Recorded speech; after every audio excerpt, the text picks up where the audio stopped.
और हमें जायशा शिराजी भी ज्वाइन कर रहे हैं, ब्यूरो चीफ हैं पेशावर के। लेकिन पहले हम जरा लाहौर की सूरत हाल जानेंगे। मुझे बताइए खावर, क्या अपडेट्स हैं, क्या खबरें हैं आपके पास अंदर की? क्या वाकई कुछ धड़ेबंदियां हैं खुद पीटीआई में भी कि कुछ लोग नहीं चाहते कि इस्तीफे दिए जाएं? क्या खबर है? समझिए, देखिए, खान जो है वो एक स्पोर्ट्समैन है और असाबी जंग कैसे लड़ी जाती है ये बहुत बेहतर तरीके से जानते हैं। हाँ। और उनकी क़यादत में जिस तरह से पहले आपने देखा कि आप पाकिस्तान ने बड़े मार के फतह किए, इसी तरह की कुछ सूरत हमें अभी भी दिखाई दे रही है। खान जो है इस वक्त असाबी जंग कर रहे हैं। अच्छा। और हर एक बाल पे वो नया बाउंसर देते हैं जिसकी तवक्को भी नहीं होती है मुत्तहिदा जमातों को। अब देखिए, जो असम्बलियाँ तहलील करने का मामला कहा गया है, इसके बाद ये जो मुत्तहिदा हुकूमत है जो पहले शादियाने बजा रही थी कि हम हुकूमत गिरा देंगे, हम ये कर देंगे, वो अब वो इसी बयान पे परेशान हुई हुई है और उस गिरती हुई हुकूमत को रोकने की कोशिश कर रही है। जो अगर आप अददी तादाद देखें तो मुस्लिम लीग नून की और उनके इत्तेहादियों की इस वक्त ये पोजीशन नहीं है कि वो पंजाब की असम्बली में किसी भी तरह से असरअंदाज हो सके। अगर वो तहरीक अदम एतमाद लाते हैं तो फौरी तौर पर अगर उस पर वोटिंग हो जाती है तो आइंदा 6 माह के लिए तो परवेज़ इलाही साहब की हुकूमत वैसे महफूज हो जाती है जिस पर कभी भी कोई तहरीक अदम एतमाद 6 महीने तक नहीं आ सकेगी। दूसरी जानिब अगर वो कोई और ऑप्शन इस्तेमाल करते हैं तो वो गैर कानूनी होगा, क्योंकि कोई भी चीज़ करने के लिए गवर्नर को पहले प्रेसिडेंट को लिखना पड़ेगा, सदर को लिखना पड़ेगा कानूनी तौर पर, और सदर के पास इख्तियार है कि वो उसकी अप्रूवल देते हैं या नहीं देते। इस वक्त पंजाब में जो है सियासी गर्मा गर्मी अरूज पर है। कुछ ही देर में हमारे ज़राए हमें बता रहे हैं कि वज़ीर आला पंजाब चौधरी परवेज़ इलाही और उनके साहबजादे मोहन्नस इलाही जो है वो इमरान खान साहब से मुलाकात ऐसा ही है। आपकी मुलाकात में होता क्या है ये बड़ा इंपॉर्टेंट है। लेकिन ये दोनों ऑप्शंस जो इस्तेमाल करने का सोच रहे हैं, आरिफ चौधरी साहब आपसे मैं बात करना चाहूंगी कि पीडीएम की जमातें यानी कि हुकूमत ये चाह रही है कि दोनों ऑप्शंस इस्तेमाल करें, तहरीक अदम एतमाद और ये गवर्नर आज वाला फैसला। लेकिन क्या चलते हुए इजलास में तहरीक अदम एतमाद पेश की जा सकती है? बहुत शुक्रिया। रात भी बात मेरी हो रही थी टेलीविजन पे और हमारे एक दोस्त कह रहे थे कि नहीं जनाब पेश हो सकती है। हाँ। ऐसा नहीं है। अच्छा। क्योंकि बुनियादी तौर पर ये जो आइन है, हाँ। आइन तो तय करता है, आर्टिकल 136 है वो तरीक़ेकार जिसके मुताबिक वोट ऑफ नो कॉन्फिडेंस की मोशन आएगी। उसमें जो टाइम रखा गया कि 3 दिन से पहले नहीं और 7 दिन के बाद नहीं, ये अच्छा और 20% वो तो सबको पता है। एक बात जो अक्सर हमारे दोस्त इसको नजरअंदाज कर जाते हैं वो ये है कि जो ये मामलात है कि किस तरह कौन सी तहरीक पेश हो सकती है, सारे का सारा मामला जो है ये बेसिकली रूल्स का है। सही। और 97 के रूल जो है पंजाब असम्बली के वो इस मामले में बड़े क्लियर हैं।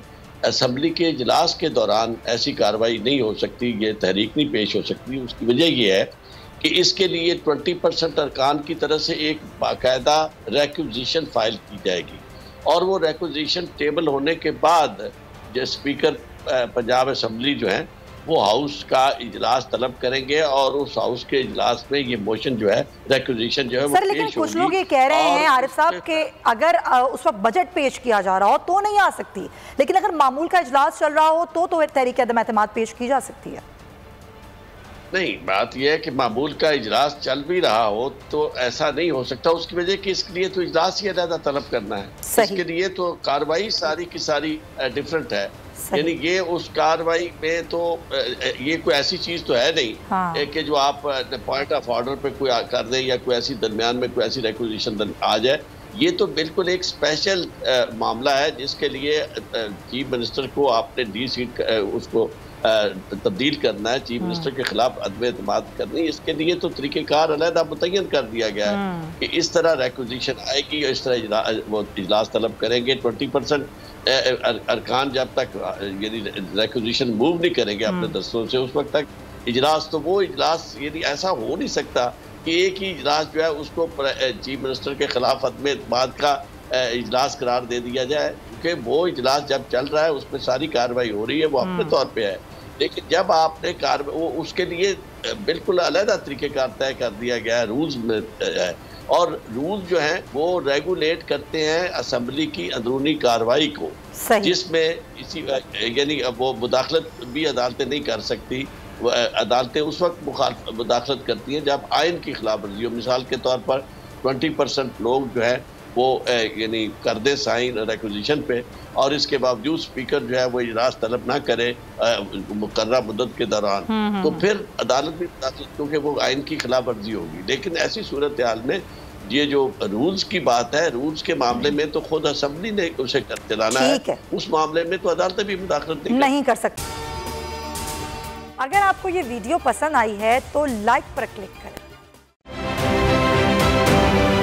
आप ये समझें, ये जो हक है ना, हक पे खड़े रहना और हक को बोलना, ये दूर से लगता है तन्हा हो गए लोग। आप खान साहब को देखें, तन्हा दिखाई देने, सारी जमातें मिलकर उनके खिलाफ हैं, लेकिन आज भी पाकिस्तान की आवाम उस हक की आवाज़ के पीछे जो है 80% से ज़्यादा आवाम उनके साथ है। सेम एग्जैक्टली इसी तरीके से बोल की कहानी है भाई, बिल्कुल अलग आपको तन्हा दिखाई देगा, हर जगह आपको खड़ा हुआ नजर आएगा, हटेगा नहीं किसी चीज़ से। और उसके साथ भी 80% आवाम अगर आज आप देखें तो उसे बोल दिख रही है।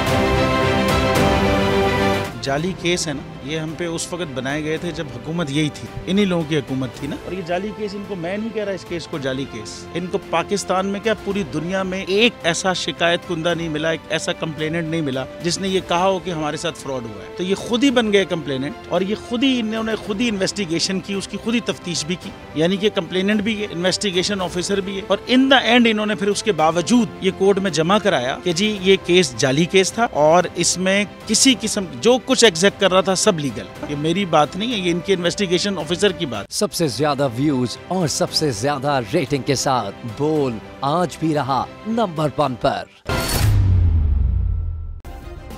सब्सक्राइब करें और बेल दबाएं ताकि कोई खबर रह न जाए।